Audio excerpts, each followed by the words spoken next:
মেহেদী হাসান মিরাজ আপনি দেখেন যে পাকিস্তানে বাংলাদেশ যখন খেললো রাওয়ালপিন্ডিতে 2 টেস্ট, তখনও মেহেদী হাসান মিরাজ কিন্তু সেরা ক্রিকেটার ছিলেন। মেহেদী হাসান মিরাজ কিন্তু তখনও যখন উইকেট দ্রুত পড়ে গিয়েছিল লিটন কুমার দাসের সাথে অবিস্মরণীয় পার্টনারশিপ করেছিলেন। তার আগে মুশফিকুর রহিমের সাথে তিনি একটা দারুণ পার্টনারশিপ করেছিলেন, 70+ ইনিংস তার 2-3টা ছিল। মেহেদী হাসান মিরাজ ম্যাচে 10 উইকেট তখনও নিয়েছিলেন। এবারও যদি আপনি খেয়াল করেন প্রথম টেস্টে বাংলাদেশের নির্বিষ বোলিং তো একটা বড় রোল প্লে করেছে, যেখানটায় জিম্বাবুয়ে সহজ জয়টা এনশিওর করতে পেরেছে। সেখানটায় মেহেদী হাসান মিরাজ কিন্তু 5-5-10 উইকেট নিয়েছেন। সেকেন্ড ম্যাচে যখন বাংলাদেশ দল প্রেসারে, ঠিক ওই সময়টা মেহেদী হাসান মিরাজ তানজিম সাকিবের সাথে একটা অবিস্মরণীয় পার্টনারশিপ করেছেন। এরকম একটা অবস্থায় তানজিম সাকিবের ডেবুটেন্ট হচ্ছেন টেস্টে, তার উপর প্রেসার থাকে, টেস্ট ক্রিকেটটা কি সে প্রথমবার জানতে পেরেছে সিলেটে এই খেলতে নেমে।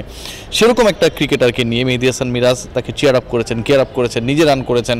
তানজিম সাকিব আনফর্চুনেটলি 50 করতে পারেননি, মেহেদী হাসান মিরাজ সেঞ্চুরি করেছেন। সবার একটা অপেক্ষা ছিল যে Bangladesh whatever the result is, Miraz যেন সেঞ্চুরি করতে পারে। যখন 9 উইকেট পড়ে গেল, 99 রানে তিনি অপরাজিত।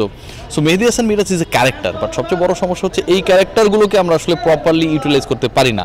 দেখেন মেহেদী হাসান মিরাজকে নিয়ে যে কাহিনীগুলো ঘটেছে অতীতে যদি আমরা দেখি, একটা সময় মেহেদী হাসান মিরাজকে আন্ডাররেটেড করা হতো, যে কোনো পজিশনে খেলায় দিতে পারি, মেহেদী হাসান মিরাজের পার্সোনালিটি নাই, মেহেদী হাসান মিরাজ ওই রকম সাকিব তামিম না, যে কারণে তাকে আমরা যেভাবে খুশি সেভাবে আমরা ইউজ করতে পারি। এখনও বাংলাদেশের 3 ফর্মেটে কোনো পার্টিকুলার ফর্মেটে তিনি ক্যাপ্টেন না, এটাও তো খুব অবাক করা। যে পারফর্মার, যে প্রত্যেকটা ম্যাচে ভালো করে, বাংলাদেশ জিতলেও ভালো করে, বাংলাদেশ হারলেও ভালো করে, বাংলাদেশ ক্রাইসিসে পড়লেও ভালো করে, আপনি তাকে ওই আর্মব্যান্ডটা দেবেন না? আমি শান্তকে খারাপ বলছি না, কিন্তু 3 ফর্মেটে কোনোটার জন্য মেহেদী হাসান মিরাজ যোগ্যতম বিবেচিত হচ্ছে না, এটা তো দুঃখজনক। সবশেষ বিপিএল আপনি দেখেন, যে ফর্মেটে তাকে বিবেচনা করা হয় না, টি20 ফর্মেটের বিপিএলে তিনি টুর্নামেন্টের সেরা ক্রিকেটার ছিলেন। সো আমার কাছে মনে হয় তার সাথে যে অভিযোগটা করা হয় এটা কোনোভাবে অ্যাকসেপ্টেবল না। আমার কাছে যেটা মনে হয় যে সবচেয়ে সিগনিফিক্যান্ট পার্ট যেটা, যে বাংলাদেশ প্রথম টেস্টে হেরেছে। বাংলাদেশ প্রথম টেস্টে 3.5 দিনে হেরেছে, কারণ 2টা সেশনের কাছাকাছি হচ্ছে আপনার বৃষ্টি বিঘ্নিত ছিল। সো একটা দল জিম্বাবুয়ের বিপক্ষে যখন পরাজিত হয়, এর উপর কিন্তু কোনো সেটব্যাক হইতে পারে না।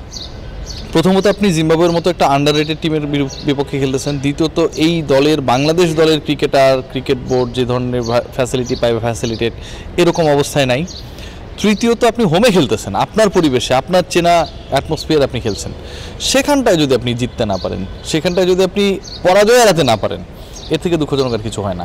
এখন সেকেন্ড টেস্টে বাংলাদেশ ভালো খেলেছে, সেকেন্ড টেস্টে এখন পর্যন্ত বাংলাদেশ চালকের আসনে রয়েছে। সেকেন্ড টেস্টে সাদমান ইসলাম আউট হওয়ার পরে 130 রানের মধ্যে দ্রুত উইকেট পড়েছে। এরপরে মেহেদী হাসান মিরাজের আমরা প্রতিরোধ দেখেছি, তার সেঞ্চুরি বা তার সাথে তানজিম সাকিবের ওই 10th উইকেট পার্টনারশিপ না হলে ব্যাপারটা আরও অন্যরকম হতে পারতো, হয় নাই সেটা।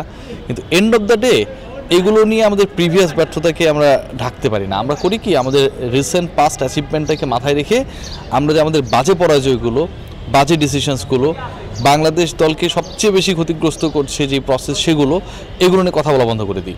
সো আমার কাছে যেটা মনে হয় যে তৃপ্তির ঢেকুর ফেলার কোনো কিছু নেই। বাংলাদেশ যদি জিম্বাবুয়েকে ইনিংস ব্যবধানেও হারায়, সেটা নিয়েও আসলে খুব বেশি হ্যাপিনেসের কোনো কারণ নেই, কারণ যেই পরাজয়টা বাংলাদেশ এক্সপেরিয়েন্স করেছে জিম্বাবুয়ের এগেনস্টে, এবং যেই দলটা প্রায় 3-4 বছর পরে টেস্ট জিতেছে, সেটা আবার বাংলাদেশের বিপক্ষে, এটা ভাই ক্ষমার অযোগ্য।